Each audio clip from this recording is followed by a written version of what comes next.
नमस्कार दोस्तों, आप सभी का हमारे YouTube चैनल पर बहुत बहुत स्वागत है। आज मैं आपके साथ शेयर कर रहा हूँ बहुत ही सरल और संपूर्ण ज्ञान पूजा विधि। धनतेरस कब मनाई जाती है, धनतेरस कैसे मनाई जाती है, क्या लेना शुभ होता है धनतेरस के दिन, ये सभी जानकारियाँ मैं आज आपको इस वीडियो के माध्यम से आपको देने वाला हूँ। तो चलिए जानते हैं।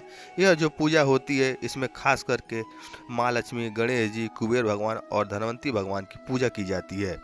अगर आपके पास उनकी फोटो नहीं है तो आप सुपारी में कलावा बांध कर भी उनकी पूजन कर सकते हैं। आप पूजन के लिए लाल या पीला वस्त्र भी बिछा सकते हैं। आप पूजन के लिए श्री यंत्र भी ले सकते हैं और लक्ष्मी यंत्र भी ले सकते हैं। यहाँ आपको कुबेर भगवान के लिए चौमुखा दीपक अर्पित करना चाहिए। धनतेरस की पूजा में और दिवाली की पूजा में यह जरूर रखा जाता है। इसके बाद आप गणेश जी और माता लक्ष्मी की मूर्ति रखें और मूर्ति के पट्टे के ऊपर ही उनको स्थापित कर दे।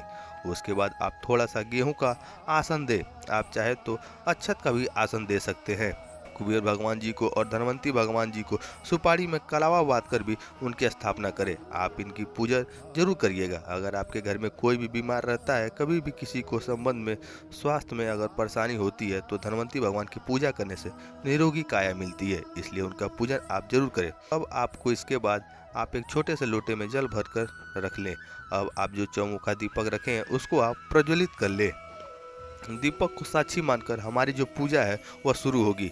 ये जो पूजा है इसमें सुहागिन स्त्रियां पूरा 16 श्रृंगार करके ही पूजन करती हैं।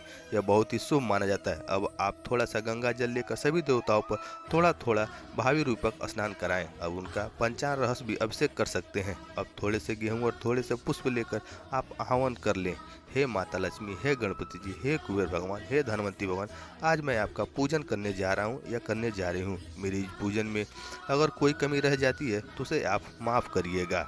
ऐसे ही हम प्रार्थना कर लेंगे और जो पुष्प है उसे भगवान के चरणों में अर्पित कर देंगे। सर्वप्रथम हम गणेश जी की पूजन करेंगे और उसके बाद धनवंती भगवान और कुबेर भगवान की पूजा करेंगे। माता लक्ष्मी जी को रोली का तिलक लगाएंगे। ये जो पूजा होती है उसे खास करके महिलाएं ही करती हैं। ऐसा कहा जाता है दीपावली की पूजा बहुत ही मुख्य होती है, इसलिए घर का मुखिया ही करता है तो बहुत ही शुभ होता है।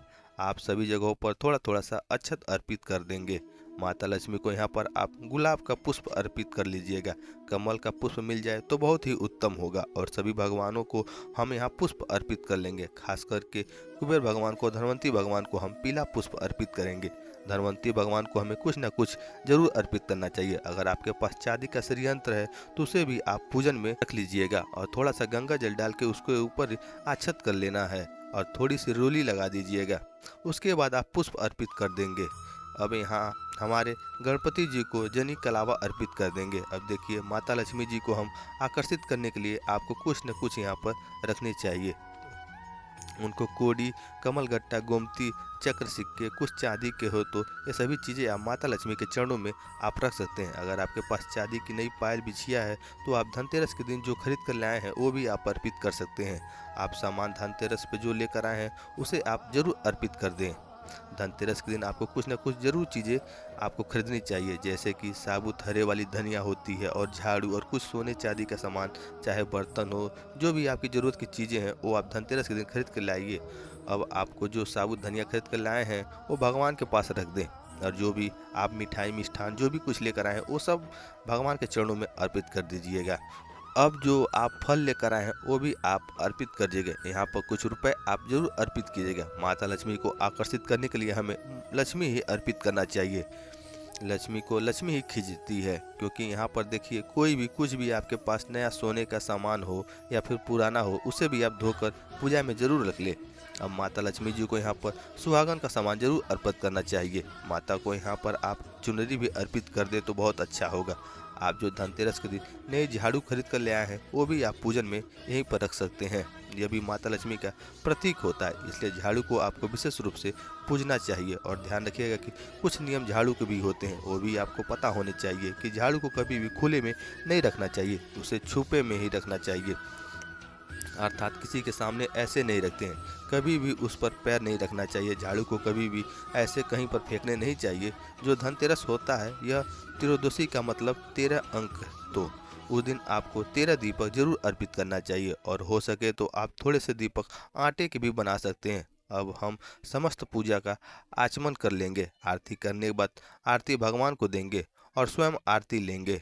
और हाथ जोड़कर भगवान से प्रार्थना करेंगे, हे माता लक्ष्मी, हमारे घर में आप पधारो, हमारे घर में सदैव अपना वास बनाए रखना। ध्यान रखिएगा, माता लक्ष्मी को कभी भी अकेले उनका पूजन नहीं करना चाहिए, या फिर गणपति जी या विष्णु भगवान के साथ दोनों में करना चाहिए।